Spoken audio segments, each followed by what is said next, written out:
Okay, I wanted to give you a little bit of something that I learned from about beeswax that might help you when you order beeswax on the internet.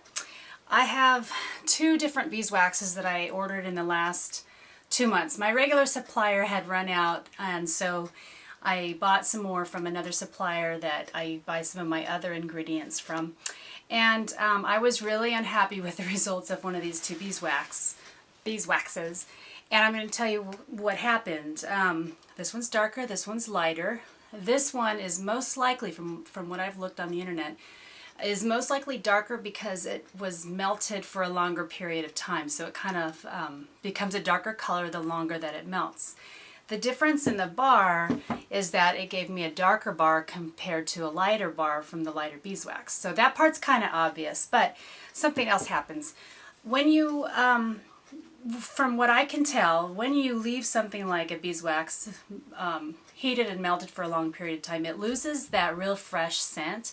So this beeswax that I bought, it just doesn't smell like, it just doesn't have a scent at all. So which is great if you want completely unscented products, or if you don't mind the scent of something else that you're making coming out. So if you, for example, if you were to have a product that you make with a lot of essential oils and you want those essential oils to really come out strong, it's no problem to use this beeswax because it's not going to smell that honey scent. I prefer the beeswax smell, so I prefer this one.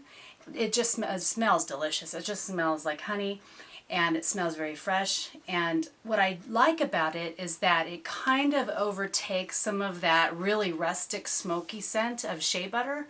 And because my products have a lot of shea butter in them, this helps to mask that and keep it from smelling so shea-like. So I bought like 25 pounds of this, and that I'm kind of stuck with. So if anybody wants to make me an offer on the beeswax, or I might put up a button on my site somewhere to sell it, I know what's going to happen. I'll end up storing it. This is what has happened in the past. I just store it in my workshop for such a long time, and you could use it and you could use it off, with your products. It's absolutely fine to use. It's organic, but I just need that scent to come through a little bit more in my products. So I couldn't even make the lotion bars that I couldn't sell the lotion bars that I made for that. So that's a little lesson on beeswax, and it's important to know your source. And if you have pictures of the beeswax that you're buying from, or you can ask them what's the color. If it tends to be a really dark